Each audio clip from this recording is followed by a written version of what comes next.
Muito bem, Shalom Adonai.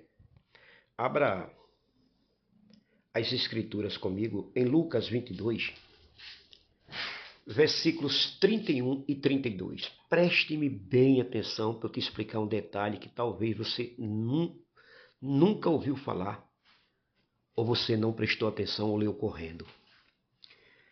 Simão, Simão, eis que Satanás vos pediu para vos peneirar como trigo. Eu, porém, roguei por ti para que tua fé não desfaleça. E tu, quando te converteres, fortalece teus irmãos. Eu quero falar-lhes um pouco sobre o tratamento de Cristo na formação de líderes. Aqui existe abalo e intercessão. É um dos momentos mais densos da cristologia pastoral de Jesus, revelando a batalha invisível por trás da liderança espiritual. Esse texto revela três dimensões profundas. Preste-me atenção. A realidade da guerra espiritual na liderança, intercessão contínua de Cristo e o propósito redentivo das crises. Observe que Jesus não impede o ataque, ele redefine o propósito do ataque. Você está me ouvindo ou não? Aqui não vemos apenas Pedro sendo tratado, mas um líder sendo formado no fogo da peneira. Agostinho chegou a ver aqui a distinção entre tentação permitida e queda não definitiva. Deus permite o abalo, mas preserva a fé. Cristo não orou para que Pedro não fosse tentado, mas para que não fosse destruído pela tentação. Que coisa interessante. Líderes são mais atacados porque são colunas visíveis, dizia Gregório Magno. E quando abalados, ensinam mais pela restauração do que pela estabilidade. A queda controlada pode ser pedagógica na vida de um líder. Não esqueça isso, meu irmão. Quais as lições que nós podemos extrair daqui? O que podemos usufruir daqui, primeiro para líderes, depois para o cristão no seu geral?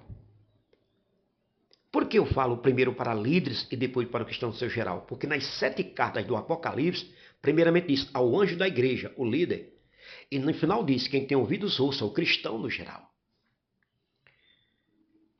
E a primeira lição raríssima que nós temos aqui é que nem todo ataque do inferno é derrota. Às vezes é permissão com propósito. Ouça isso, está me ouvindo aí? Tem alguém do outro lado? O texto de Satanás vos pediu. Isso revela algo profundo. O inimigo não tem autonomia total. Ele precisa de permissão. Há crises que não são sinal de fracasso espiritual, mas de confiança divina no processo formativo do líder. Deus não impede tudo. Ele regula, controla, governa. Segundo, o líder é peneirado mais profundamente porque carrega mais responsabilidade. Vos peneirar como trigo foi o pedido. A peneira separa o útil do inútil, o peso da palha, o interior do exterior. O ministério não revela quem você é, a peneira revela. O vendaval revela. A luta revela. As propostas indecentes que você recebe revelam. Liderança sem peneira gera superficialidade. Você sabia disso? Terceiro, Cristo não ora para evitar crises, mas para preservar a essência. Eu roguei por ti, para que tua fé não desfaleça. Jesus não disse, eu roguei por ti, para que não sejas tentado. Ele não falou isso. Para que tua fé não desfaleça. Deus pode permitir o colapso emocional, crises profundas existenciais, sufocamentos na alma, mas não permite o colapso da fé verdadeira. A fé do líder pode ser abalada, mas não aniquilada quando está debaixo da intercessão de Cristo, Hebreus 7, 25. Tem alguém intercedendo por nós agora. Eu estou pregando aqui, você está me ouvindo do outro lado. Tem alguém intercedendo por você na eternidade. Hebreus 7:25. Quarto, existe um depois da queda no plano de Deus para líderes. Ele fala, quando te converteres. Aqui existe algo chocante. Jesus fala da conversão de Pedro antes da queda acontecer. Há níveis de conversão que só acontecem depois do fracasso. Deixa eu te dar uma ideia sobre essa conversão aqui, porque essa palavra aqui, quando tu te converteres, no grego é epistrefo. Preste atenção nisso. Que significa voltar-se, retornar, dar meia volta, reorientar-se, ou seja, nem sempre indica novo nascimento, mas retorno ao caminho correto. Pedro já era salvo antes desse episódio, sim. Ele já havia deixado tudo para seguir Jesus. Ele já tinha confessado, tu és o Cristo. Seu nome já estava entre os apóstolos. Já tinha autoridade espiritual delegada. Portanto, ele já era regenerado, chamado e comissionado. Então Jesus não está falando de salvação inicial. Que conversão é essa então? Deixa eu te ensinar isso. Conversão de profundidade ou conversão pós-queda. Não é sair do mundo para Cristo, mas é sair da autoconfiança para a dependência total de Deus. Existem níveis de conversão na Bíblia. E essa distinção é importante. Existe a conversão salvífica, novo nascimento, o filho pródigo voltando para casa, mudança de estado de morte para a vida. Existe a conversão restauradora, é o caso de Pedro. Pedro chora amargamente após negar Jesus, mudança de condição, desvio, restauração, e a conversão progressiva, que é a santificação, processo contínuo de transformação, mudança de nível, maturidade. O que exatamente precisava ser convertido em Pedro? Jesus sabia, Pedro era impulsivo, autoconfiante, corajoso na carne, mas instável no espírito. Então a conversão era quebrar a autossuficiência espiritual, meu irmão. A queda foi um instrumento da conversão sem a negação. Pedro continuaria confiando em si mesmo, seria um líder forte externamente, mas frágil internamente. Há áreas em nós que só se convertem depois de serem expostas. Depois disso, vemos outro Pedro em Atos 2, cheio de autoridade e dependência do Espírito, mais humilde, mais sensível, mais pastoral.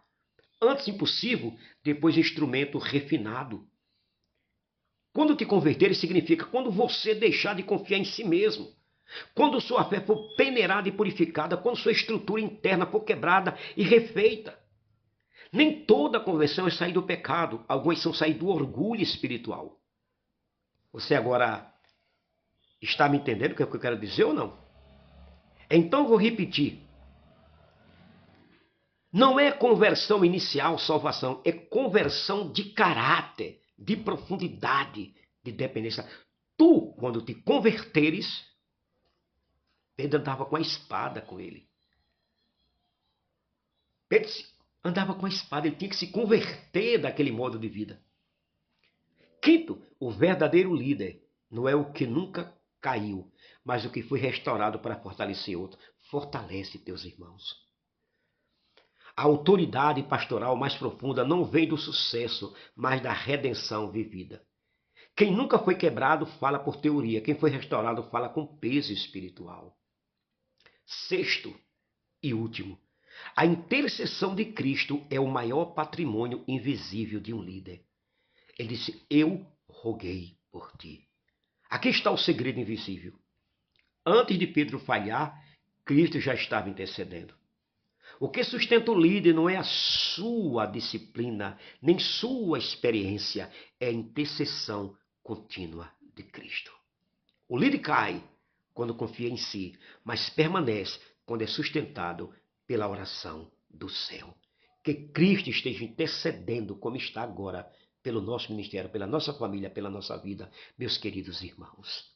Esse texto nos ensina que a crise não é o fim, é o processo. A queda não é definida, é pedagógica. A peneira não destrói, ela revela. A intercessão de Cristo garante o futuro. Sabe qual é a minha aplicação? Final aqui. Se você está sendo peneirado, não pense que Deus te abandonou. Não conclua que perdeu o chamado. Não julgue sua história pelo momento. Talvez você esteja no exato lugar onde Pedro esteve, entre a permissão do ataque e a garantia da intercessão. Tem alguém agora intercedendo por você. Baruch Hashem. Deus te abençoe.